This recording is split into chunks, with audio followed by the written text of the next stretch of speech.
ওম শান্তি। আজকের এই আলোচনায় আপনাদের সবাইকে স্বাগত। আজ আমরা একটা গভীর আধ্যাত্মিক যাত্রার কথা বলবো, যেখানে একজন পথিক তার চূড়ান্ত সার্বভৌম উত্তরাধিকারের দিকে এগিয়ে চলেছে। এই যাত্রার প্রত্যেকটা ধাপ কিন্তু আমাদের আজকের উৎসের উপর ভিত্তি করে তৈরি। চলুন তাহলে শুরু করা যাক এই অসাধারণ যাত্রাটা। তো আমাদের এই আলোচনাটা শুরু হচ্ছে একটা গানের খুব সুন্দর লাইন দিয়ে, যা আসলে আমাদের পুরো আলোচনারই একটা রূপক।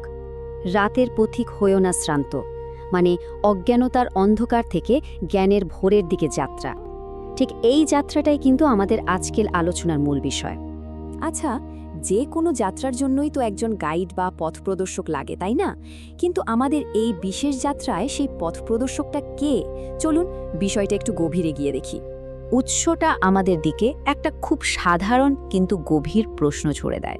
আমরা যখন কোনো আধ্যাত্মিক পথ প্রদর্শকের খোঁজে যাই, তখন আসলে কার সঙ্গে দেখা করতে যাচ্ছি? এই প্রশ্নটা কিন্তু আমাদের সব আগের ধারণাগুলোকে একটু নাড়িয়ে দেয়, তাই না? আর এখানেই সবচেয়ে বড় আর গুরুত্বপূর্ণ পার্থক্যটা তুলে ধরা হয়েছে। বলা হচ্ছে এটা একটা পরিবার, কোনো আশ্রম নয়। আর পথ প্রদর্শক হলেন পিতা, কোনো গুরু নন। মানে আমরা এখানে কোনো আশ্রমের শিষ্য নই, বরং একটা পরিবারের সদস্য। এখন দেখুন, এই পথপ্রদর্শক বা পিতার পরিচয়টা কিন্তু খুবই অনন্য। তাকে বলা হয় বাপদাদা। এই বাপদাদা শব্দটা আসলে শিব বাবা আর প্রজাপিতা ব্রহ্মা, এই দুজনের মিলিত রূপ। শিব বাবা হলেন আমাদের পরম পিতা, মানে আত্মার পিতা, আর প্রজাপিতা ব্রহ্মা হলেন মানবকুলের পিতা, যার মাধ্যমে পরমপিতা জ্ঞান দেন। এই ধারণাটা বোঝা কিন্তু খুব জরুরি। এই স্লাইডটা খুব সুন্দর করে পিতা আর গুরুর ভূমিকার পার্থক্যটা দেখাচ্ছে। দেখুন, একজন পিতা কি দেন? উত্তরাধিকার, যেটা আমাদের জন্মগত অধিকার। আর একজন গুরু কি করেন? তিনি শাস্ত্র বা নানা নিয়মকানুন শেখান। উৎসটা কিন্তু এই উত্তরাধিকার পাওয়ার ওপরেই সবচেয়ে বেশি জোর দিচ্ছে। বেশ, তাহলে চলুন আমাদের যাত্রার পরের ধাপে যাওয়া যাক। দেখা যাক পিতা আমাদের জন্য কীরকম ম্যাপ বা পথ নির্দেশ দিয়েছেন। পথটা আসলে ঠিক কেমন? তো এই পথটা কিন্তু খুব পরিষ্কার। এর দুটো প্রধান স্তম্ভ বা পিলার আছে।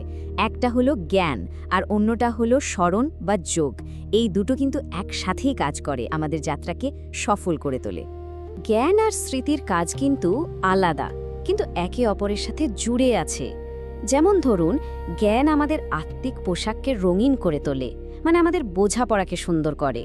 আর স্মরণ বা যোগ কী করে? সেটা আত্মাকে পবিত্র করে, মানে আত্মার ভেতরের সব ময়লা পরিষ্কার করে তাকে তার আসল রূপে ফিরিয়ে আনে। উৎসটা এখানে জ্ঞানের পথ আর অজ্ঞানতার পথের পার্থক্য বোঝাতে খুব শক্তিশালী কিছু রূপক ব্যবহার করেছে। বলা হচ্ছে জ্ঞানীর মুখ থেকে যেন রত্ন বের হয়, আর অজ্ঞানীর মুখ থেকে পাথর। ভাবুন একবার, জ্ঞান আমাদের তৃতীয় নয়ন খুলে দেয়, মানে কোনটা ঠিক আর কোনটা ভুল সেটা বোঝার ক্ষমতা দেয়। অন্যদিকে অজ্ঞানতা শুধু অন্ধবিশ্বাসী বাড়ায়। আর তাই সবচেয়ে গুরুত্বপূর্ণ কথাটা হলো পিতার এই নির্দেশটা, মামেকম শরণাম করো, অর্থাৎ শুধুমাত্র আমাকেই স্মরণ করো। এই একটাই কথা কিন্তু পুরো যাত্রাপথের কম্পাসের মতো কাজ করে। এটাই আমাদের লক্ষ্য থেকে সরতে দেয় না। আচ্ছা, কোনো লম্বা যাত্রাই তো একা করা যায় না, তাই না? সাথে সঙ্গী সাথী লাগে।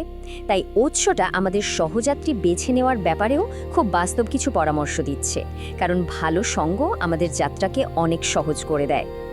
আদর্শ সঙ্গীর জন্য এখানে একটা খুব মিষ্টি শব্দ ব্যবহার করা হয়েছে, রূপ বসন্ত। রূপ মানে আত্মার আসল সৌন্দর্য, আর বসন্ত তো সতেজতার প্রতীক। মানে এমন একজন মানুষ যার সঙ্গ আমাদের আত্মায় বসন্তের হাওয়া বইয়ে দেয়, যার মুখ থেকে সবসময় জ্ঞানের কথাই বের হয়।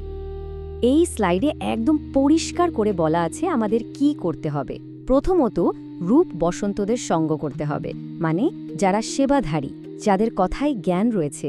দ্বিতীয়ত, যারা পাথর ছোড়ে, মানে পরচর্চা করে, নেগেটিভ কথা বলে, তাদের এড়িয়ে চলতে হবে। আর সব শেষে এটা বুঝতে হবে যে ভুল সঙ্গ কিন্তু আমাদের আধ্যাত্মিক অবস্থাকে যে কোনো মুহূর্তে ওপরে নিচে নামিয়ে দিতে পারে। অবশেষে আমরা আমাদের যাত্রা সেই গন্তব্যে এসে পৌঁছেছি, যার কথা শুরুতেই বলা হয়েছিল, উত্তরাধিকার। তো কি এই যাত্রা আসল লক্ষ্য? মজার ব্যাপার হলো উৎসটা পুরো জ্ঞানকে মাত্র দুটো শব্দে নিয়ে এসেছে, অলফ আর বে। ভাবছেন তো এই দুটো শব্দের মধ্যে আবার কি লুকিয়ে আছে? আসলে পুরো যাত্রার সারমর্মই আছে এর মধ্যে। আর এখানেই তার আসল মানেটা বলা হচ্ছে। অলস বা আলিফ মানে হলো এক, অর্থাৎ এক পিতা, আর বে মানে হলো বাদশাহী বা উত্তরাধিকার। তার মানে পুরো জ্ঞানটা হলো শুধু পিতাকে আর তার দেওয়া উত্তরাধিকারকে মনে রাখা। কি সহজ, তাই না? তাহলে এই উত্তরাধিকারটা ঠিক কি? এটা হলো 21 জন্মের জন্য স্বর্গের সার্বভৌমত্ব, সব রকম দুঃখ থেকে মুক্তি, একেবারে পবিত্র আর দেবী হয়ে ওঠা, আর এমন একটা জীবন যেখানে থাকবে শুধু অফুরন্ত শান্তি আর সুখ। এটাই হলো সেই ভোর যার দিকে পথিক এতক্ষণ ধরে হাঁটছিল। আর আমাদের এই আলোচনাটা আমরা শেষ করছি একটা আশীর্বাদ আর একটা গভীর প্রশ্ন দিয়ে। প্রশ্নটা হলো, আমরা কি মায়ার আকর্ষণ থেকে মুক্ত একজন সত্যিকারের যোদ্ধা হতে পারি? মায়া যখন সোনা বা হীরার মতো খুব আকর্ষণীয় রূপ নিয়েও আসে, তখনও কি আমরা অবিচল থাকতে পারি? এটা কিন্তু আমাদের সবার নিজেকে প্রশ্ন করার মতো একটা বিষয়। ভেবে দেখবেন।